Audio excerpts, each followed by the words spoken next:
Hello दोस्तों, welcome to our channel Law Bucket. आज हम लोग कुछ इम्पॉर्टेंट एमसीक्यू देखने जा रहे हैं जो कि आर्टिकल 12 स्टेट के ऊपर है। और ये जुडिशरी के पॉइंट ऑफ व्यू से बहुत इंपॉर्टेंट एमसीक्यूज़ है, तो इसे प्लीज़ एंड तक देखिएगा। Article question number 1, article 12 of the constitution of India primarily defines. पहला ऑप्शन है फंडामेंटल राइट, दूसरा ऑप्शन है स्टेट, तीसरा ऑप्शन है डायरेक्टिव प्रिंसिपल और चौथा ऑप्शन है यूनियन टेरिटरीज। तो हम लोग का करेक्ट आंसर यहाँ पे स्टेट होगा। Which of the following is not included in the definition of state under Article 12? या parliament, option B state legislature, C judiciary when performing judicial function, या डी लोकल अथॉरिटीज। तो हम लोग का correct answer होगा सी। Judiciary जब अपना judicial function perform करती है तो वो स्टेट के डेफिनेशन में इंक्लूड नहीं होती है। Third question, which landmark case first expanded the scope of state under Article 12 to include statutory corporations?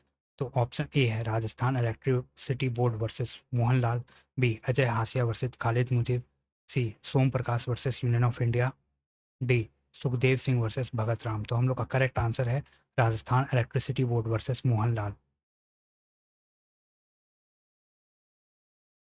Question number 4, in Ajay Hasia versus Khalid Mujib the supreme court held that universities are not state. Societies registered under Societies Act can be state if controlled by the government. C. Judiciary is always a state. Private companies are automatically state. तो हम लोग ये जानते हैं ये गलत है option, ये भी गलत ऑप्शन है, ये भी गलत ऑप्शन है। तो हम लोग का करेक्ट आंसर क्या बचता है? Answer number B. तो societies registered under the societies act can be state if controlled by the government. Question number 5. The judiciary is considered a state under Article 12 when performing legislative function.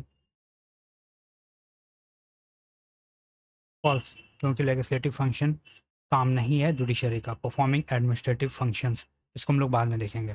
Performing judicial function, judicial function करते time भी नहीं होगा, none of तो है ही नहीं। तो हम लोग का करेक्ट आंसर क्या है? तो performing administrative functions. Question number 6, which case laid down the test of instrumentality और एजेंसी ऑफ द स्टेट। तो क्वेश्चन ये कह रहा है कौन सा केस ने इंस्ट्रूमेंटैलिटी और एजेंसी ऑफ द स्टेट का टेस्ट लेट डाउन किया था। तो ऑप्शन नंबर 1 देखते हैं, Ajay Hasia versus Khalid Mujib, option B Sukhdev Singh versus Bhagat Ram, option C Som Prakash versus union of India, Rajasthan electricity board versus Mohanlal. तो हम लोग का करेक्ट आंसर है Ajay Hasia versus Khalid Mujib.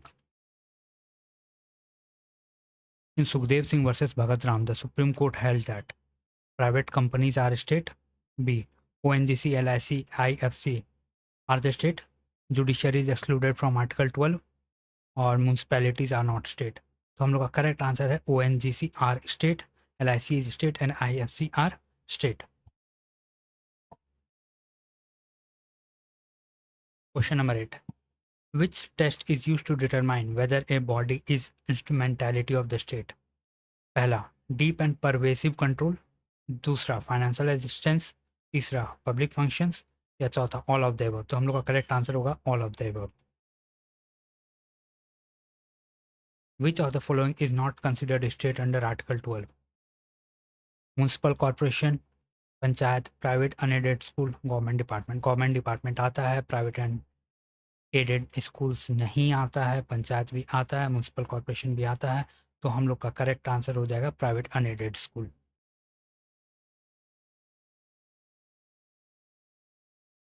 In Pradeep Kumar Viswas versus IICB, the Supreme Court clarified that all societies are state.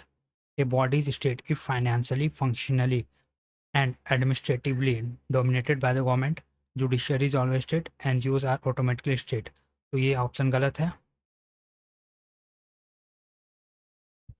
Judiciary is always state, ये भी गलत है।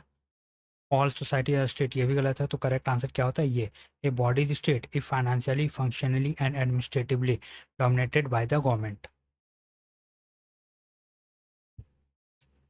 Which case held that judiciary is not a state when performing judicial functions. Ajay हासिया के केस में नहीं कहा गया था, सुखदेव सिंह के भी में केस में नहीं कहा गया था, सोम प्रकाश में भी नहीं कहा गया था A R Antulay versus R S Nayak के केस में।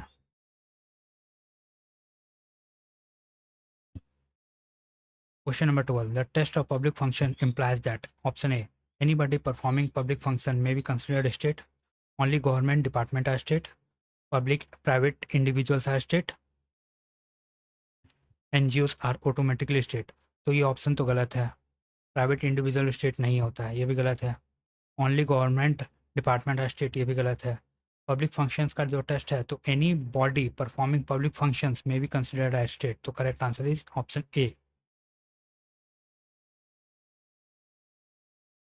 The principle of deep and pervasive control was emphasized in, अध्याशय के केस में नहीं किया गया था, सोम प्रकाश में भी नहीं किया गया था, राजस्थान इलेक्ट्रिसिटी बोर्ड में भी नहीं किया गया था। ये कहा गया था प्रदीप कुमार विश्वास वर्सेस IICB के केस में कहा गया था। Which is a landmark case on article 12 involving government company, government company के ऊपर लैंडमार्क केस कौन सा है आर्टिकल 12 से रिलेटेड? तो उसका correct answer Som Prakash versus union of India.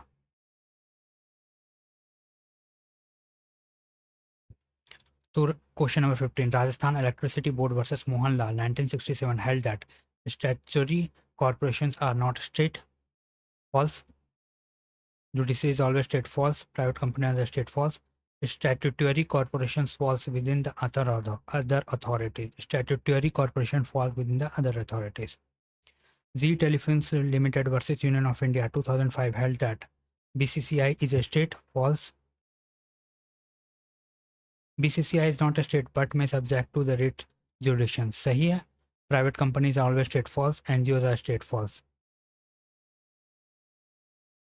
Raman Dayaram Sethi versus International Airport Authority held that Airport Authority is not a state, false, Airport Authority is a state due to deep governmental control, true, judiciary is always state, false, NGOs are state, false। UP State Cooperative Land Development Bank versus Chandra Bhan Dubey held that cooperative banks are not state, false, cooperating banks are state if under government control, true, judiciary is always state, false, NGOs are state, false। Chandra Mohan Khanna versus NCRT clarified that NCRT is a state, false, NCRT is not a state due to lack of deep government control, true, judiciary is excluded, false, NGO state, false। Significance of Article 12 lies in expanding the scope of fundamental right enforcement against the state authorities, यही correct answer होगा।